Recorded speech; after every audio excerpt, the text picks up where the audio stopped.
Imagina só poder chegar ao alto de uma montanha em um navio. Pode até parecer algo tirado diretamente da ficção científica, mas é apenas uma mega construção da China que está chocando o mundo. A usina hidrelétrica de Golpitan é uma verdadeira revolução da engenharia. Uma obra como nenhuma outra. Além de conseguir fazer com que navios naveguem em uma região montanhosa, ela ainda traz inúmeros benefícios para a economia local. No vídeo de hoje você vai conhecer essa mega construção mais de perto. Entender por que ela é tida como revolucionária e como ela muda tudo. Além disso, vamos comparar e tentar entender por que uma construção dessa magnitude não existe por aqui, no Brasil. Antes de falarmos sobre a usina hidrelétrica de Golpitan, precisamos começar pelo princípio, né? Deixando bem claro qual é a função de uma barragem hidrelétrica. O objetivo de uma barragem é armazenar grandes volumes de água para, posteriormente, utilizar essa água na geração de energia elétrica. Toda a água armazenada em uma barragem é liberada lentamente através de turbinas, utilizadas para converter a energia potencial da água em energia mecânica e, em seguida, em energia elétrica. Ou seja, a força da água das hidrelétricas é usada para movimentar os geradores responsáveis por produzir eletricidade. Apesar desta ser a sua principal função, não é a única. As barragens também ajudam a regular o fluxo de água. Nos períodos de chuvas intensas, ela atua como um reservatório de contenção, impedindo que os rios transbordem e causem danos nas áreas logo abaixo da estrutura. Já nos períodos de secas, as barragens possuem uma função inversa, controlando a liberação de água, de modo a garantir uma distribuição mais justa de recursos, principalmente nos períodos críticos. Outra importante função está no seu papel de irrigação e navegação. Ao controlar o nível da água, isso permite deslocar grandes quantidades para áreas agrícolas, aumentando a produção de alimentos em regiões que possuem climas secos ou que estão passando por períodos críticos. Com relação à navegação fluvial, as barragens permitem que embarcações transitem por rios que normalmente seriam intransponíveis, mediante um processo conhecido como eclusa. Uma eclusa é uma estrutura que se utiliza de câmaras de elevação para subir ou baixar navios conforme o nível da água. Funciona assim. No momento em que o navio entra na eclusa, a câmara é fechada e a água começa a ser adicionada ou retirada, conforme o nível que se deseja atingir. Depois que o nível da água é ajustado, a câmara é aberta, permitindo que a embarcação continue seu percurso normalmente. Para desníveis muito grandes, o normal é que sejam utilizadas várias eclusas em sequência, em um processo que pode levar horas. Na eclusa da hidrelétrica de Tucuruí, cada navio leva um tempo médio de 1 hora até que possa subir ou descer pelo sistema. Se formos analisar um exemplo internacional e bastante famoso, podemos nos lembrar do Canal do Panamá. Ele possui um conjunto de eclusas que juntas podem levar até 3 horas para um navio ser capaz de completar a passagem. Mas a construção de uma hidrelétrica não traz apenas benefícios, muito pelo contrário. Ela também pode causar impactos ambientais enormes, como a alteração do ecossistema local ou até mesmo o deslocamento de comunidades próximas. Para se formar um grande reservatório, é possível que grandes áreas de terra sejam submersas, afetando a flora e a fauna local, além de influenciar diretamente a dinâmica do rio. Tudo isso demonstra a necessidade de estudos sérios na região, tanto para minimizar os impactos ambientais, mas principalmente para garantir a estabilidade da barragem e a segurança das comunidades ao seu redor. Atualmente, há um debate crescente sobre o futuro das hidrelétricas, principalmente quando atreladas à nossa constante busca por fontes de energias mais sustentáveis. Embora elas sejam uma alternativa renovável, grandes barragens podem gerar impactos ambientais, além de causar o deslocamento de populações. Pensando nisso, pesquisadores vêm estudando novas tecnologias, como as hidrelétricas subterrâneas, usinas sem reservatórios e até mesmo turbinas submersas que aproveitam a correnteza dos rios sem a necessidade de uma barragem. Nos últimos anos, tem-se observado o rompimento de várias barragens pelo Brasil, resultando em mortes de milhares de pessoas. Acidentes como em Brumadinho e Mariana ocorreram por uma combinação de fatores, porém todos eles podem ser atribuídos a erros humanos. falhas na fiscalização e na regulação, falta de manutenção e monitoramento, uso de métodos antigos e de baixo custo, esses são somente alguns dos vários elementos que podem levar ao rompimento de uma barragem. Focando agora na usina de Golpitã. Até o momento, nenhuma falha humana foi observada. E considerando todo o empenho durante sua construção, é improvável que um erro fatal aconteça. Para começar, o grande desafio do projeto sempre esteve pelo local no qual ele foi idealizado. A barragem foi construída no rio Wu, em meio a montanhas e cânions, local no qual a navegação era impossível.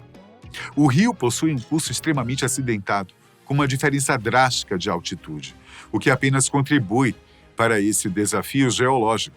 Foram adotadas soluções avançadas de engenharia, tal como o uso de técnicas de consolidação de solo, garantindo assim uma maior estabilidade da estrutura.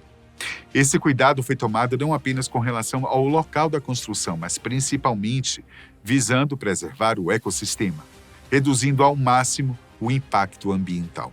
O projeto adotou soluções para reduzir o impacto, mas a realocação de 19 mil moradores locais mostra que nenhuma grande obra está isenta de desafios sociais. Ao todo, a barragem conta com impressionantes 232,5 metros de altura, tudo isso em um cenário montanhoso. Para os que avistam de longe, pode se surpreender com a imagem de navios no céu, como se estivessem flutuando entre as nuvens. Com relação à sua função primária, a geração de energia, Golpitã produz atualmente a quantia de 3.000 megawatts de energia. Utilizando esse número em uma escala comparativa e tomando como base o consumo médio de energia elétrica de uma residência na China, como aproximadamente 300 kW por mês, a energia gerada na hidrelétrica é capaz de abastecer cerca de 87,6 milhões de residências por mês. Apesar do número impressionante, essa não é a única função da barragem, pois ela também é capaz de controlar as inundações, que ameaçam as áreas agrícolas e urbanas ao curso do rio Wu. Se tudo isso já não fosse surpreendente o suficiente, há outro fator que destaca Golpitã acima de todos os outros, colocando-a como um dos maiores feitos de engenharia estrutural: o seu elevador de navios. Eu comentei que os navios navegam através da barragem a centenas de metros do nível do solo, bem próximo das nuvens e desafiando a gravidade, ok?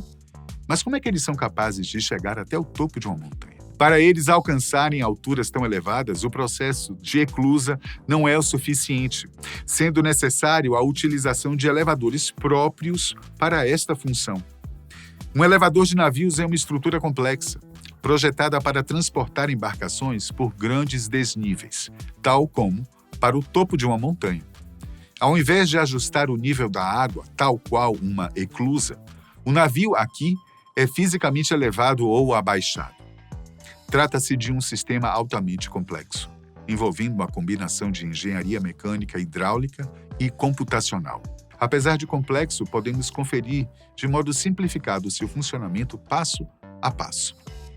Primeiro, a embarcação começa entrando no tanque de elevação, o qual já está preenchido com água. Os portões herméticos logo se fecham atrás do navio para vedar o tanque. Com os portões fechados, o sistema de contrapesos e cabos de aço começa a atuar para equilibrar o peso do navio e também da água no tanque. Em seguida, os motores elétricos acionam os cabos e as polias, movendo o tanque verticalmente, seja para cima ou para baixo. Sistemas hidráulicos ou de pistões também auxiliam no movimento, estabilizando principalmente a plataforma. Uma vez que o navio chegue ao final da viagem, as comportas se abrem, de modo que ele possa seguir seu curso. Um avançado sistema computacional é responsável por controlar tudo, garantindo que o tanque não balance e que a subida seja estável.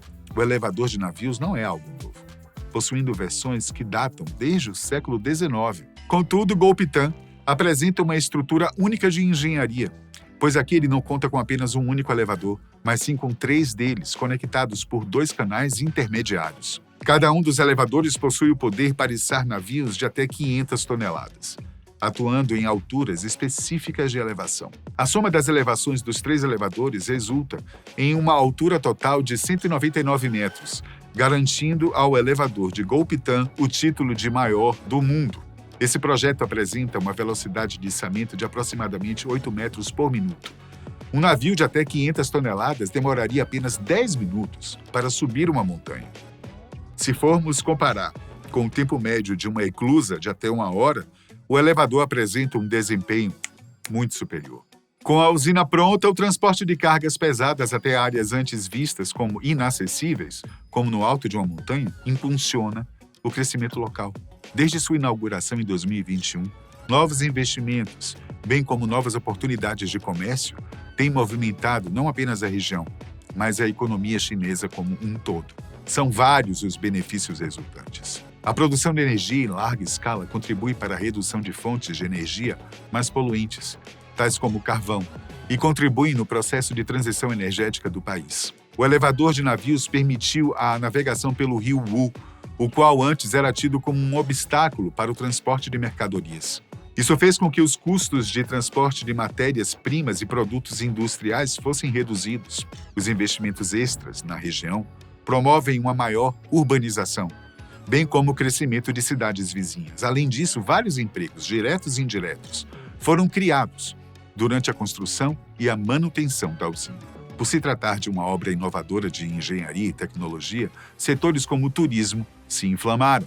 Apesar de surpreendente e inovador em certos quesitos, existem vários outros elevadores de navios ao redor do mundo. Diversos países possuem sua própria versão de tal estrutura, sempre buscando inovar na engenharia conforme os desafios que possuem pela frente. Na Bélgica, por exemplo, o elevador Strep 2 foi inaugurado em 2002, sendo capaz de elevar embarcações de até 1.350 toneladas pela altura de 73,15 metros. E durante muitos anos ele manteve o título de mais alto do mundo.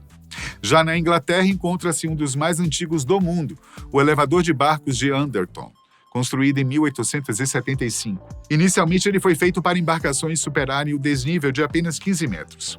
Ele é um dos poucos elevadores de barcos do mundo a passarem por uma restauração completa após um grande período de inatividade. Atualmente ele funciona como uma combinação de sistemas mecânicos e hidráulicos. Na Rússia, o elevador de barcos de Krasnoyarsk foi projetado especificamente para operar em temperaturas que podem cair abaixo de menos 30 graus Celsius, demonstrando uma adaptabilidade da engenharia contra as adversidades do clima. Na Escócia está um dos mais diferentes de todos, a roda de Falkir, o primeiro elevador giratório de barcos do mundo. A estrutura única, em forma de roda, substitui um sistema de 11 eclusas, elevando navios a uma altura de 24 metros em apenas 4 minutos. Atualmente ela se tornou uma atração turística no país, atraindo centenas de turistas ansiosos para ver um navio sendo içado ao ar. O elevador de Golpitan não é apenas um dos principais feitos da engenharia moderna que existem, mas também um motor de desenvolvimento econômico para a China. Seu valor impressiona, mas não pelo alto custo, muito pelo contrário. Enquanto o valor estimado para a construção do sistema de elevadores foi de 777 milhões de dólares, a usina hidrelétrica apresentou um valor aproximado de 2 bilhões de dólares. Somados, usina e elevador representam a quantia de 2,78 bilhões de dólares. O projeto de Golpitan realmente impressiona, principalmente por ter se tornado um marco da engenharia. Entretanto, isso levanta a pergunta: existe algum projeto similar a esse aqui no Brasil? Não, nós não possuímos nenhum elevador de navio similar, mas é possível traçarmos um comparativo entre Golpitan com as usinas de Belo Monte e Itaipu. O principal comparativo a ser feito diz respeito à produção de energia. Enquanto na China os números são de 3.000 megawatts de energia, nossas usinas apresentam números mais expressivos. Itaipu, por exemplo, é uma das mais potentes do mundo, com uma capacidade de 14.000 megawatts, enquanto Belo Monte apresenta uma potência de 11.200 megawatts. Enquanto Golpitan teve um investimento estimado de 2,78 bilhões de dólares, Itaipu e Belo Monte apresentam, respectivamente, valores de 19,6 e 8,8 bilhões de dólares. Se fôssemos comparar o valor da usina com a quantidade de energia gerada, a usina chinesa apresenta um melhor rendimento. Caso quiséssemos replicar o projeto por aqui e criar um elevador de navios tão alto quanto, em que região ele ficaria? No Brasil, nós possuímos rios em regiões montanhosas, mas nenhum com desnível tão extremo quanto na China. Com relação a uma viabilidade econômica, a região norte e centro-oeste seriam os locais mais estratégicos. visando reduzir custos logísticos, melhorando a exportação de commodities. Caso o Brasil realmente optasse pela construção de uma Golpitã brasileiro, a melhor aposta seria na Amazônia Legal, onde o agronegócio, mineração e logística ganhariam mais eficiência com um transporte fluvial melhor estruturado. Entretanto, tanto a questão ambiental quanto o alto investimento financeiro se apresentariam como verdadeiros desafios para a implementação de um projeto desse porte. Comparado com o custo atual de nossas hidrelétricas, um projeto com custo de 2,78 bilhões na China, por aqui, provavelmente veria esse valor se multiplicar em várias vezes. Da Grande Muralha até a usina hidrelétrica de Golpitã, a China tem mostrado que eles nunca param de inovar. E sua mais recente obra foi uma demonstração ao mundo de que é sim possível conviver lado a lado com o ambiente, sem recorrer ao desmatamento como primeira opção. Quando há uma montanha pelo caminho, ao invés de dar a volta, nós podemos simplesmente passar por cima dela.